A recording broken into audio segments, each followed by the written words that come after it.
Hi, and welcome to this special podcast series, The Experience, in partnership with Chase for Business. I'm your host, Ben Bayer with In Custom Studio.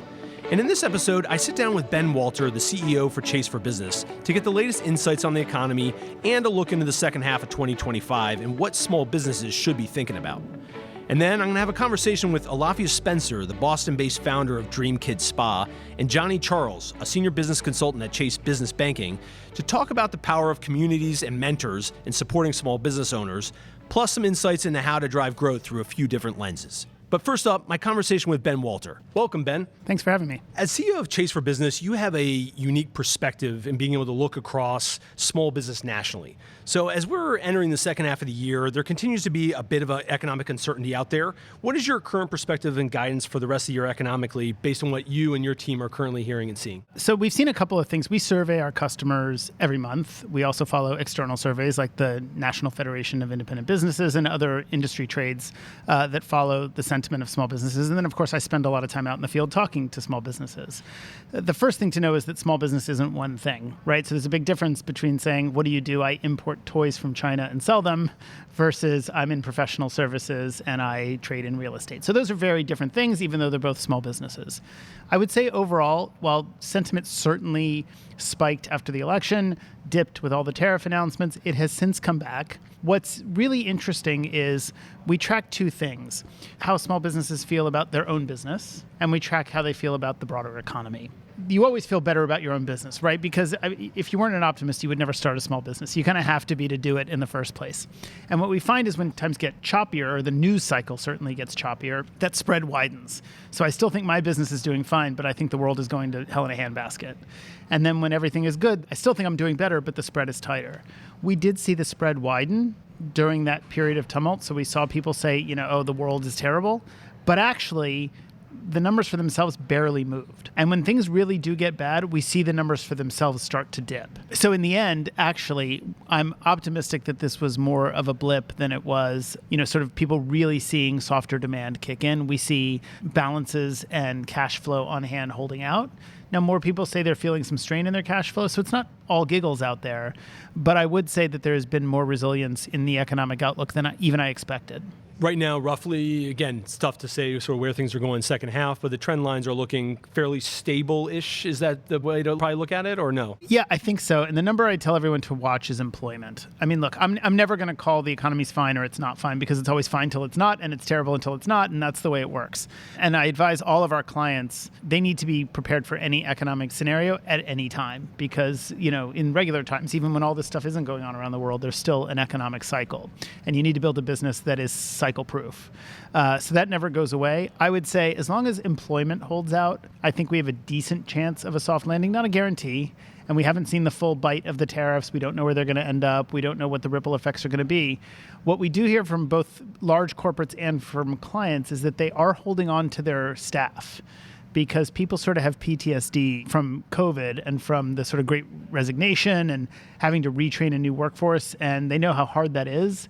And so there's a real reticence to give up the core of your workforce, and that seems to be, having a dampening, sort of putting a floor on how bad things can get. Now, if demand evaporates, that's a bigger problem, but so far it's held out. What are some ways business leaders can build resilience during times of economic uncertainty? What are some of the other advice things that you guys share to the business owners that are out there and the companies that you work with and talk to? There's a few things. One is make sure your sources of revenue are not too concentrated. So I can't tell you how often I meet with a client that was doing fine, and then suddenly the world fell out because they had one client that was 85% of their revenue. And when that client made a change, the whole business fell apart. Terrible. Obviously, even more common in smaller businesses. So I say, number one, a really great client that keeps coming back for more is like a drug. You just can't get away from it.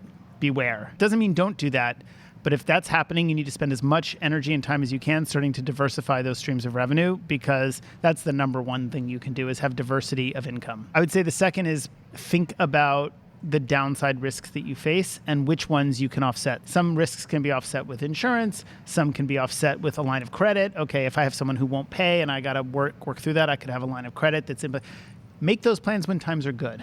That's the most important thing, right? Is people say, okay, if something goes wrong, I'll figure out what to do. No, figure out what might go wrong and have as much as in place as you can before it goes wrong. And where you can't do something in advance, at least have a plan so you're not panicking. Cash flow, whether it has to do with dependence on an employee, dependence on a client, dependence on IT, tech services, cyber. You need to have a plan, and you need to have a group of advisors who you already have relationships with, and that's an accountant, a lawyer, a banker, an insurance agent, all of the things that you need to help put your business together. And you need to build those relationships when times are good, so that when something unexpected happens, you know who to call. You talk about community, which community can mean a couple different things. And in this case, there's the community that you're based in, but also the community that you work with and work into. So how should business owners tap into those communities for support? When should they do it? You just mentioned, is the best time is it when it's like, okay, planning ahead for what your next stages are, or when that emergency comes? What's your sort of advice in terms of like how to tap into your community for support? The first thing is, as you said, always and every day. There's not a point at which you should not be building relationships, community, connections. Those end up coming in handy. You never know when they'll come in handy. And as I teach my kids, people want to get a call from someone that they already know. You don't want to hear from that person who only calls you when they need something. So that's first of all, is build those relationships when you don't need something. In fact, when maybe you have something to give. The second is communities in general across the country have incredible depth of resource for small businesses. State governments, local governments, the federal government, local chambers of commerce, banks, insurance companies, all have resources for small business. Many of them don't get used as much as they could. So find out what's available in your area. Go to the NFIB, that's the National Federation of Independent Business site. Go to the local Chamber of Commerce. Go to your local government website. You will find that there are resources out there for you that you can leverage. To give you an example, at Chase, we have a free consulting program that we do for small businesses in our communities. You don't even have to be a client. Now, most are, because we win them over because they want to be, but you don't have to be. And lots of other businesses do things like that. So there are resources available, and you just need to look around for them and take advantage of them. But the most important thing is what I said before. Do it always, and do it when you don't need it. Okay, we're heading into the second half of the year, as I mentioned earlier. What has you optimistic? I think a few things. One, as I said, is the resilience in employment has me optimistic, because employment equals demand. It's that simple. And when we talk to small businesses, the number one thing that helps them grow is when they have demand and they see demand out there. And the number one risk to their business is a slack in demand. I think employment holding makes me optimistic. I'm still optimistic that this tariff stuff will resolve itself in a way that's acceptable. I think I'm hopeful that Congress will pass some form of a tax bill, regardless of your political predilections. Uncertainty is just bad for business. So either pass something or don't, but move on and tell us the rules of the road so we can make a decision. And hopefully a few of those uncertainties are going to get unwound throughout the rest of the year. That has me optimistic. But the thing that always keeps me optimistic is just the entrepreneurial spirit across the country. I mean, new business formation has settled in. It spiked after the pandemic, and it's never gone back to where it was before. It has stayed high. It has stayed at a level that's at a run rate that's higher than anything we saw before the pandemic. And that tells me people see opportunity. It tells me that people are still coming up with new ideas. They're betting on themselves. They're finding the resources, and they're launching businesses. And as long as the American economy is still generating that kind of risk-taking, I'm going to remain optimistic. Ben Walter, CEO of Chase for Business. Thanks for joining us. Thanks for having me on. And now I'm joined by Johnny Charles and Alafia Spencer. Johnny is a senior business consultant at Chase Business Banking, and Alafia is the founder of Dream Kids Spa based here in Boston. Johnny and Alafia, welcome to the show. Thank you for having us. Alafia, tell us a little bit about Dream Kids Spa. What was the origin story behind it, and what led you to start the business? Dream Kids Spa was founded by my two brainchilds. My oldest is 16, my middle child, which is 10, all because we went on a vacation to Bahamas and wanted to be able to have them experience what a nail bar is like. And unfortunately, that experience was not what we thought it would have been for then a 6 and 4-year-old. And then because of that, our journey to Bahamas, we realized that there may be an opportunity for us to be able to open a salon that catered to kids. And then after experiencing what a kids spa is like on the island, we realized that it was something that can easily pivot and brought back to Boston, because there weren't one in Boston at the time. Given the fact that I have an engineering background and event planning background, I decided to merge the two in order to be able to do a kids spa and a craft aspect. So we can get the stems going and the kids' activity going. So it's not only thinking about doing manicures and pedicures, but also doing creative activities. And to be able to get the boys involved as well, because naturally when you hear a kids spa, you only think it's for girls, but technically we are a fully co-ed establishment. For a traditional experience for someone that comes to your spa that wants to do multiple things, what does that look like? So for some parents, the first thing they hear when they hear Dream Kids Spa, the first thought is we do manicure, pedicures, and facials, and that's it. our team is trained to be able to refocus that parent mind to say, yeah, we do manicure, facials, and pedicure, but it's not it. If you want them to be able to explore the materials and the mechanism of what it takes to make a slime, we do that too. If you want them to know, why does a volcano erupt, we do that too. We teach you how to bounce a ball with glue. We do that too. So we want them to be able to experience the STEM aspect of something that they may not have brought there in a classroom, or their parents may not have that time at home to be able to explore that aspect. We're able to do that for them. And we have around 25 different craft and the customization option for them to be able to choose from. So what we do an El Cartel service where they can come in for a day visit. They can just come and focus on the beauty aspect if they choose to. Before we get them out the door, we're going to get them on a craft some way, somehow. We're going to upsell that service in order for them to be able to say, hey, do you want to experience something with us? What do you like? And then from there, we build our packages. A lot of our entertainment packages, such as our party packages, like we said before, is embedded with a craft. So like, say, for instance, they're doing a rock star theme. Like the other day, we had a whole thing about Swiffy. Immediately, I was telling Johnny, like, we had so many people calling about asking if we're doing a Swiffy party, and I had to put that in immediately. And being a business owner, you have to know how to pivot. And we put that in immediately, and what we did was we gave the kids the opportunity to be able to experience what it's like to be an entrepreneur. You want to customize a jacket, we can teach you how to do that. You want to customize a hat, a bracelet, we know how to do that. And immediately we got those crafts aligned with a particular theme. So we have a theme for everyone, whether it may be boy, girl, non-gender. We do have a theme for them. We just want you to come to us and tell us what you like, and we'll find it. So if you have a child that's an introvert, we got something for them. If you have a child that's an extrovert, we got something for them. If you have a child that likes to make mess, we love to make mess too. So we'll be able to find something for them as well. And we're giving you the opportunity to be able to go to work, do your 9 to 5, come back in, and relax. You come in a salon, you don't have to worry about anything. You just have a seat, bring your parents, have a chat, we'll handle everything for you. And so how did you make that jump from, hey, I'm sitting in my beach chair in the Bahamas thinking about this idea, to I'm going to go do this and be a business owner? Well, the jump was fairly simple. We brought them to the salon, which was accessible on the resort. And after going to that salon, I ended up spending $400, $200 per child without thinking. And then at that point, you realize as a parent, when you want your child to be happy, there's no no. There's no no coming in. Once you see that smile, once you're creating that memories, once you just see the excitement and the joy of them actually partaking in an activity that is tailored for them. After going back to our hotel room, I said to myself, wait, did I just spend $400 on you guys to do nails? And after thinking, I'm like, well, technically you guys only did not do nails. So I started dissecting the service, the customer service, the offerings that they had, the products and everything. And I'm like, okay, we can make something of this. So I sat down with the girls and I said to them, how well did you enjoy this? And they just gave me their raw opinion, and as kids do, they leave no stone unturned. And on our flight back, I never forgot it. We were on a Delta flight heading home, and all I kept on doing is typing, researching. And after finding out that there weren't not an establishment that fit our needs similar to it in the city of Boston and the state of Massachusetts on a whole, we decided we're going to dive right in. Johnny, that's kind of a natural sort of story. Hey, there's a business need. Mm-hmm. You mentor a lot of small business owners in your role. How similar of a story is this to most of the owners that you work with in terms of what do you say to them when they say, I have an idea for a business? How do you approach them and say, okay, is this really truly a business, or is this maybe just a good idea? So there's two ways to answer that. Number one, yes, I kind of hear a similar story every single day, but at the same time, they all have their own uniqueness by the way of creativity. So if someone is thinking about starting a business, usually I kind of put them through this kind of just this process of just kind of mapping out what that means. And I don't necessarily go straight to what is the vision, what is the mission. I guess representing the bank and the financial sector, for me, I want to make sure, is it a good financial model? Because after that, we can talk about everything else. The wording, the mission kind of validates what you want to do in the market.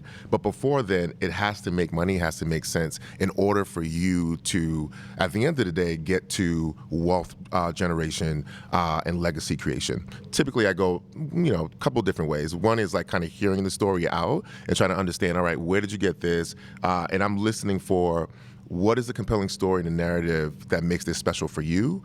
Number two, how is this special in the market as a niche? And number three, financially, does it make sense? Because what I don't want to do is walk you down a path where you're creating a business that's financially insolvent. Alafia, the Kid Spot concept has gained a lot of popularity in the past few years, but it's still relatively new business category. So what were some of the initial challenges you faced as you were sort of building this idea out and making sure that you got the buy-in you needed to both not only get the funding and the financing, but also getting the idea off the ground? The biggest challenge is to get someone to believe in the dream, to be honest with you, because that dream was something that they have never seen before. And because of that, I have used my current customer base as an event planner to be able to communicate with those customers to say, what do you guys like? Would you guys do this? And then for the first year into our research, because I did a lot of extensive research to be able to think about it, and a lot of parents prefer to have a brick and mortar that they can come to opposed to us being a mobile spa. So because of that, we decided that coming out of the woodworks, we had to have a brick and mortar. It wasn't going to start as a mobile spa because then we wouldn't gain that respect that we're looking for. In order to be able to gain our customers' trust, I had to do a lot of extensive research on the back end. Also doing a lot of research in different states who had also decided to make a challenge on that particular area of niche, because our niche is very niche to niche. Oftentimes, even trying to get a NESI code was more so of, okay, what are we doing? Kids entertainment, we're doing nail salon, what are we doing? So being able to contact the licensors and to figure out what kind of license we need and stuff like that was a little bit challenging, because they were like, what are you doing again? How does this work? Like, it was very new for a lot of officials. So being able to take that challenge out of it by doing our research and realizing what works and what didn't work was very helpful when we got our current customer base to be able to voice their opinion as to what they think was okay. And that gets to the concept of community, right? And also location. So when you were deciding to pick the spot for your brick and mortar location, how important was not only the where it was for foot traffic, but also the idea of community to, selecting that spot? When I migrated here, I migrated to Boston. My first school was in Hyde Park. However, my first location choice was never Hyde Park. It was somewhere near Newburgh Street, Boston, in the heart of the city. You can be able to get it. I had a nanny experience from being in college, because it's always the first job as being a nanny. So you already know exactly where you needed to land your foot. So you were thinking Brookline, you were thinking Newton, you were thinking Needham, like those type of location, because you know for a fact that your target market is there and waiting. They understand the concept once it's being delivered to them. However, after looking into spaces, the financial aspect of it hit me hard. Oh, it's not so cheap to go on Newburgh Street. And at the time, Newburgh Street was Newburgh Street. It was a seaport of what we now know. And I had to be able to get a reality check by sitting back and say, okay, what capital am I working with? Because I didn't have a bank to be able to finance me at the time. And I worked with a very nice realtor who was able to bring a lot of different options to my plate. And then after thinking about it, I said, I need to stop looking into what we think is popular to us, but more so what we think the household dynamic is. And Hyde Park was that dynamic. It was a city, but yet still was a suburb. It was halfway there. And then being able to find my location, I feel like it was just a lucky charm. When you say dynamic, what do you mean by that? Like, what was the sort of dynamic that would be a fit for your business? Because if you think about it, if you're deep in a city, then there's always a transportation issue to be able to get to us. There's no parking. You have to also think about the fact that there's not necessarily a family atmosphere in that surrounding when the deeper in you're going into the city. We love the city of Boston, but we have to be realistic. Newburgh Street is known as a shopping center. I need to be able to engage families. So I had to be able to be realistic with my goals and not necessarily making my decision based on popularity. So when I chose Hyde Park, you have the dynamic of having family, the home vibe, you coming home from work at an appropriate time. Then you have your kids that you can go take for a walk or a stroll on Main Street. Rosendale and Hyde Park was my last two choices, where I'm right next to the T's, easily commute, there's parking there, but yet still they're so close to home. So even on a half day when it's raining or school's out, you can still say, let me just run down to Dream to be able to do a craft mess at their location opposed to me doing it at home to clean up. So when we chose that location, we were committed to it. So even when COVID hit, we decided that we're not letting it go, because if we do let that space go, we'll never be able to obtain another space like that. So Johnny, from your perspective and the mentoring that you do, what are some of the more important parts about a community that you guide your clients with in terms of like what they should be looking for when they're trying to pick a location for their business, whether it's brick and mortar or even if it's virtual, in terms of where their customer base needs to be? And just for context, as a senior business consultant, I typically work with existing firms that's been in the market for about 2 years, right? In addition to that, there's some sense of a level of revenue coming in. I do talk to startups from the sense of like they're part of the community as well too, so why not? But our focus is really how do we help the existing businesses get over that inflection point to scale, right? So if we're talking about it from that standpoint, a community, you have to have an ecosystem of multiplicity in terms of skill set, industry, in order for it to actually work. And so like, for example, if folks are looking for a particular location that they believe that can scale their business, I'm trying to put them in front of subject matter experts like a realtor, a brokerage firm that we may know that's a local. More than likely, I'm putting them together with a community-based organization that has influence and that may have their target market already there as a constituency. In addition to that, I want to support them in understanding, all right, what is the market analysis from your industry, but from the immediate community that you're trying to go into? So what is it that Boston offers that other cities do not? And is your product actually welcome in the market? And sometimes that can be hard for folks to realize. And so what I do typically, and Alafia talked about this in terms of NAICS code, North American Identification Codes, I would provide like a research. As long as you're part of the program, we offer that.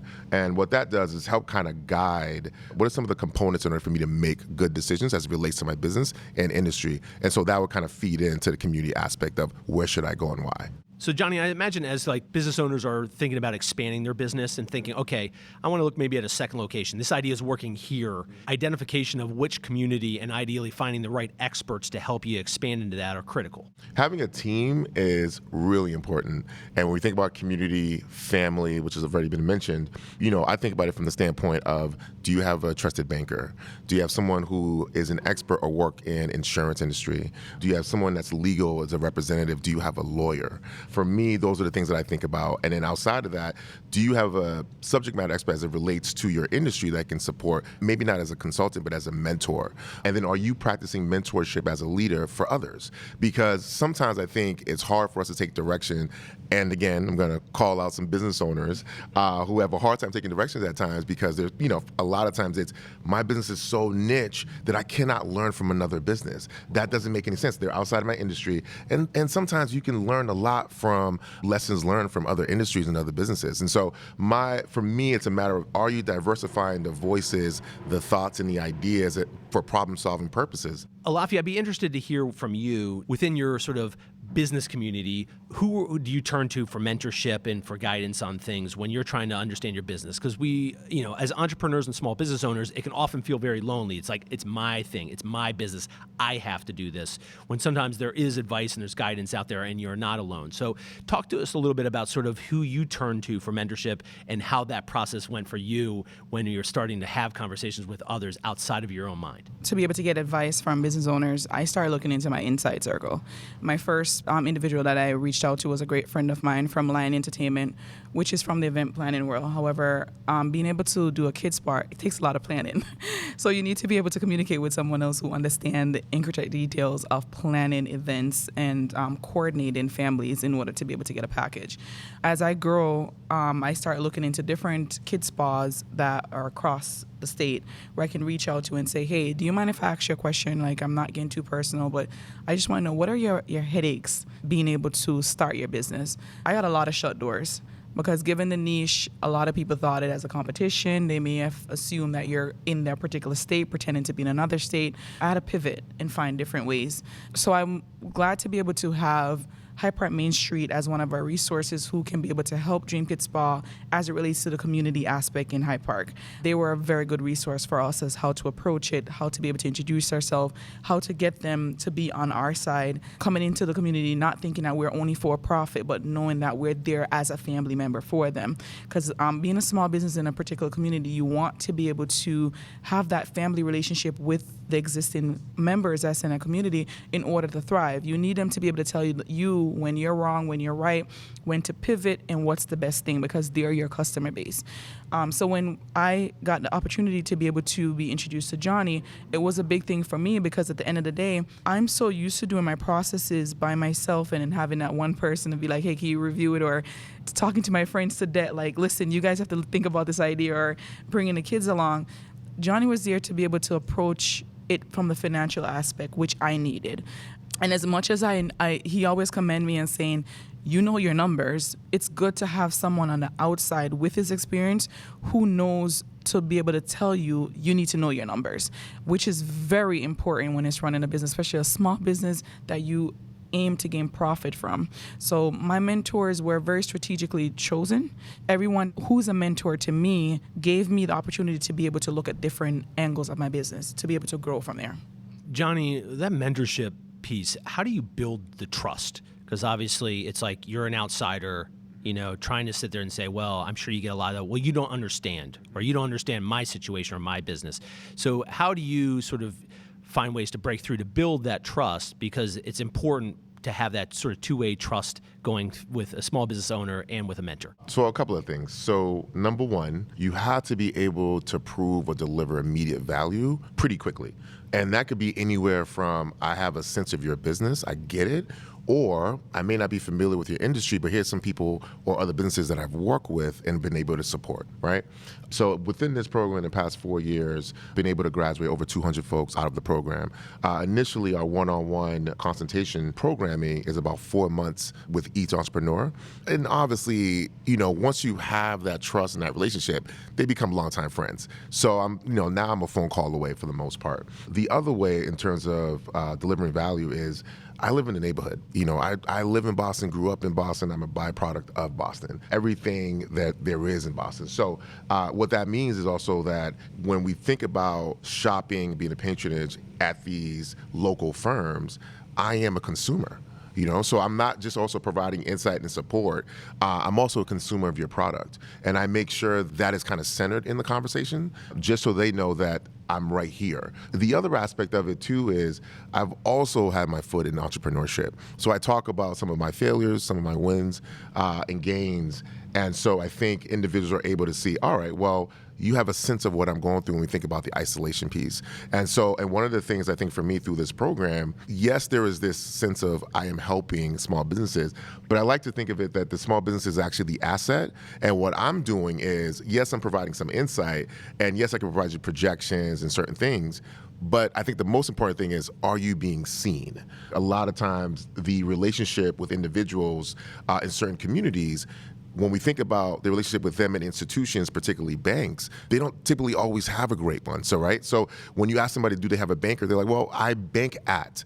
They don't necessarily talk about the banker, right? And so what does that mean for a relationship? And so part of my work is, yes, I am a part of this banking institution, but there's a way in which that you can leverage this community asset to really understand exactly what are all the fruits of this. What can you get out of it? In detail, I introduce them and try to make sure I refer them internally and say, hey, this is a private client advisor. This is our community manager. This is our branch manager when things come up. These are associate bankers. And trying to give them a sense of whether or not you bank here, we have staying power. We're going to be here. And we are not, don't just see us as a banking institution. You should hold us accountable for that. But in the same token, we're also a neighbor. And so I think when you think about it from that perspective, I think it's easier for folks to, at that point, have that trust. And then if I may add, one of the elements when it comes on to building trust with your mentee and your mentor is listening. And Johnny has that. And I feel like as a business owner, sometimes we have so much to offload. And when you have that individual is taking that time out to just listen to what you have to say so they can be able to offer valued opinion and critique and motivation and expectations for you, it means the world. Because then you don't want someone to be able to listen to a very unique niche and all they're saying is like, oh yeah, sure. We'll get back to you. But then you have someone that's actually listening, digesting what you're saying and be like, oh wait, this is a pain problem. I can lead it to the right direction. That is very valuable when it comes on to mentorship and with a small business running. Listening goes two ways though. How challenging was it for you to be able to listen to somebody else besides your own voice? To be honest, it wasn't challenging for me to be able to listen to someone, it was the right moment is when I'm accepting that help. As to coming out of my shell for running a business for 2 years to say, all right, I need to hear voices. I went searching. Like, I need to find the right people who can be my circle to start speaking to me at the language or the level that I'm at.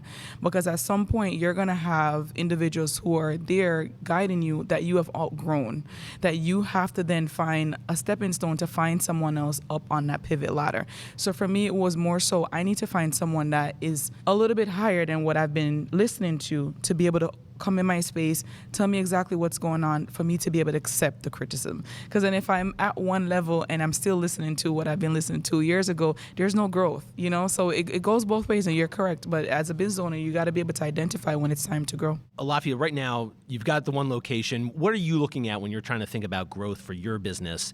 And what now are some of the opportunities that you hopefully to see in the future? Wow. Looking at my growth plan. So we did a growth plan. Johnny and I did a growth plan where he has helped me establish one. And I remember when the first time I wrote my growth plan down, it was so massive. It was so massive. At that point, I think I was going to win the Mega Ball at some point, because I'm just like, these ideas are, you know, they're out the moon. So after having a conversation with Johnny, he was like, all right, we got to scale this down. We got to figure out how this works. So we started looking at the data and seeing exactly where it pivot. And for me, as much as in a few years from now, we do see that Dream may have 3 or 4 different locations within Boston that is run solely by me, and then eventually trying to figure out if we can franchise to other single moms who love the idea and want to be able to bring that into their own community. For now, we're just thinking about doing our mobile growth to be able to get our foundation a lot more deeper, our roots in different communities across Boston, so they can know that we're here. We're the business you can trust, whether it may be for your kids' entertainment, your kids' spa, whether it may be a relief for a rainy day, we're always here for you. And our biggest growth is to just get that mobile out. Last year, we did a major step in coming out in our community by doing a lot of stuff with the city of Boston as it relates to Open Street. We were working with Johnson & Johnson for their employee Halloween experience. So there's a lot of corporate companies and city-related community events that we've been luckily to be able to participate in, and a lot of we have able to give back to. We also did our Halloween trick-or-treat where they come to the store. Oftentimes we may offer free activities for Hyde Park residents to come into to be able to not think about the financial stake of it, especially with the current economy, and finding ways to be able to pay for that on the back end with the business. So when it comes on to growth, our growth plan is immaculately huge. However, we have found the expertise that we needed to be able to cut that growth plan down and doing it in stages. For now, we're focusing on our mobile for the next 2 years, and then from our mobile, then we can be able to establish to a different location and branching out. So, Johnny, for business owners that have kind of established themselves and are ready to kind of take the next step, what do you advise on a growth plan when they're creating one, or when you're advising them to create one? One, I think when I don't necessarily emphasize on having multiple goals. I use the framework of the SMART goals, right? So specific, measurable, attainable, and realistic, and time-bound. And so I try to focus on 3 to 4 broad goals. We break those goals down into years, and then the most important part of those goals are the action steps that you're taking to achieve them. In terms of some of the things that's already been said, when we think about the growth plan, we're also thinking about how do we get individuals, whether to continue or get to a growth mindset. And Alafia had mentioned how you get to a certain point, even with the folks that you created with, that you kind of outgrow that, but you don't just outgrow the people, you kind of outgrow the stage. And so now, and I tell businesses all the time, the hardest thing about business is not just creating it, because that's also hard, but it's growing it. And oftentimes, because the hardest things about life is managing change, even for us as individuals. It's no different from a business, right? And so we are really supporting individuals when it comes around behavior change. In terms of how are you thinking about the numbers? Well, if you are the type of person who, avoid reading your credit card bills for a couple of months because you just don't want to face it, that practice and behavior will fall into you as a business owner in the business. And on the back end, you'll be running and talking about, I need capital. Well, did you manage the capital right, the ones that you actually had? Because if you did, then you'd have a certain level and certain story that you can tell that will allow you to leverage to get more capital. And then sometimes it's helping individuals really understand, all right, well, what is the behavior change that I need in order to really kind kind of grow. I just want to put it back, and I know you say I give you a lot of kudos and stuff, but I want to give you kudos. When you listen to individual businesses and what they're trying to do, there's always a story that needs to be told. And I appreciate this platform. We get to tell that story, but particularly for this business, they are leveraging beauty as a catalyst for STEM. And that piece for me is amazing and beautiful in ways that you do it and how you deliver it. When I listen to businesses, my job is to really kind of seep through all the aspirations and dreams, but what is this a catalyst for? And when you listen enough, you realize it's really about changing the paradigms of not just their households, but the immediate community that they live and they serve. Thank you. I really appreciate that. I'm glad individuals are able to understand that the beauty is the catalyst for the actual STEM work, because craft is one of our number one priority and our best seller in the store. And when I say that, they're like, but you're a kids spa. And I'm like, yeah, but our craft sells way more. The kids are way more excited in a sense, excited in creating a science experiment. We're exploring a craft. And when you think about it, roughly about 25% of our clients that come in, they don't have the opportunity to be able to be in their rooms and make a mess. They will say to you, oh, I get to do this at school, but you rarely hear when they say, I get to do this at home. So for us to be able to say, all right, you can come to us and let's do it, it works. It's like when someone say, oh, I don't want them doing slime, but then when we get to an event, we're at 300 to 400 kids making slime and no breaks. You're like, oh yeah, they do want to make slime. they want to make a volcano erupt. Like they want to experience that. And for us, it makes us feel so great. Continue on the growth question. As you're thinking through your growth plan, are you thinking through also of the other types of roles or people or advice you might need that you currently don't have in-house to allow you to grow? Because right now you're doing everything yourself. Most definitely. That is very important. And like I said before, processes for me is a big deal. Everything is a process. I should be able to walk away from my business and it should be able to run without me being there. With the guidance, yes, definitely. But my manager should be able to know exactly how to be able to pivot in a particular situation when the time is needed. If we're doing trainings, we need to be able to do that. And oftentimes when we get to a roadblock, I start searching for that additional help. Hence how we found Johnny. At some point we're saying we need to be able to grow and expand, but then we need that banker with us to be able to guide us to say, all right, this is what we need to get to that position. For us, we need to be able to get a few more locations within 3 years. We need to be able to get our mobile aspects out and running and getting a team fully ready to be out there. But in order to be there, we're going to be spending money on profit. We're going to be, not profit, but supplies, organizations, uniforms, our capital funding with our trucks and stuff like that. So we need to be able to have all that in place. But when we spend that money there, what's the profitability? So we need to be able to have our growth plan solidly done based on time base. And for us, it's now for 3 years. But certainly when we reach that roadblock to find that individual who we need at that point, we're going to need it. For now, we have a lawyer that we can call on. We have a banker that we can call on. Now we just need someone who has been into that pinnacle to come in and say, all right, I'm a 10-year vet in this industry or a 10-year vet in an industry that's aligned with us. This is what you need to do to be able to do it. You have multiple locations. Tell me, how do you run that multiple location? We know for a fact that the processes is important because you need to be able to not be at 2 locations at the same time so they know what to do. But what are the other pain stakes that you experience by having 2 or 3 locations? And that's how we look at how we need to be able to leverage someone else to come in to be able to give us advice. And Johnny, as you're talking to the entrepreneurs that are thinking about their next stage of growth, how do you advise them on or identify for them, like what are the areas of need for them? Like what are the areas they probably could benefit from having a third party or somebody else to help them with? What's sort of the process that you go with to help them identify that? Well, it's a series of different questions.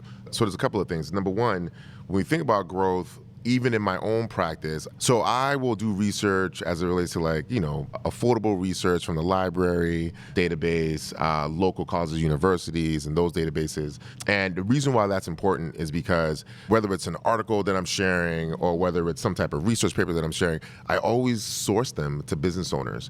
Because what I realize is that they'll typically, if they're working with a consultant, they'll get a PDF of a document that says X, Y, Z. But what they don't always understand is what is the methodology to get to these results. What I realized in my tenure here is that I'm going to give you a resource that you can constantly use for your own growing. And so usually what I'll do is make sure that I'm sourcing whatever information I'm bringing to them.